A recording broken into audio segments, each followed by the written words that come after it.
ওকে বাঁচাই রাইখা ও যা দিয়ে পরকিয়া করে তা কাইটা কাইটা দিয়ে জাদুঘরে রাইখা দেয়। ওর একটা মমি বানাই রাখেন।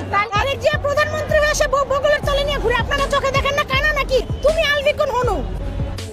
তুই অপরাধী দেখে আসতে পারছ না, থাকস তো মিরপুর ডি হইতেছে, আমি মিরপুর ডি হইতেছে থাকি। তোরে মিরপুর একবার পাইলেই হয়, কারো লাগবে না, তোরে মিরপুর একবার পাইলেই হয়। মেয়ে মানুষ কি জুতা কি?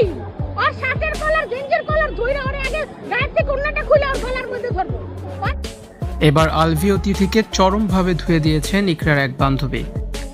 তার অগ্নিঝরা বক্তব্যে যেন সমাবেশ স্থল কেঁপে উঠেছে।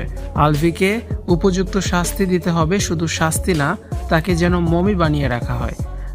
পরকীয়া করলে কি শাস্তি হয় ওকে দেখে যেন সবাই শিক্ষা নেয়।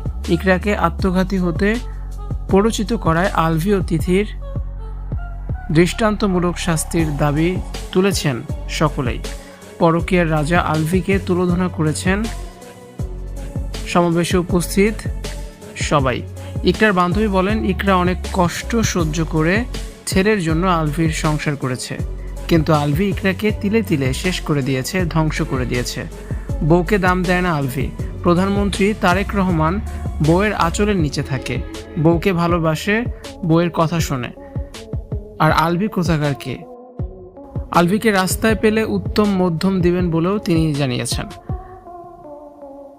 তার অগ্নিঝরা বক্তব্য সমাবেশ স্থল কাঁপিয়ে দেয়।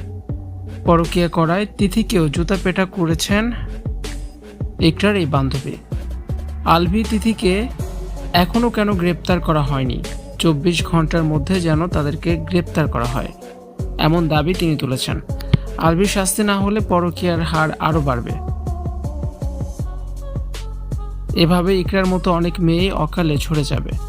পরকীয়া নিয়ে দেশে যেন কঠিন থেকে কঠিনতর আইন হয়, এটা এখন সময়ের দাবি।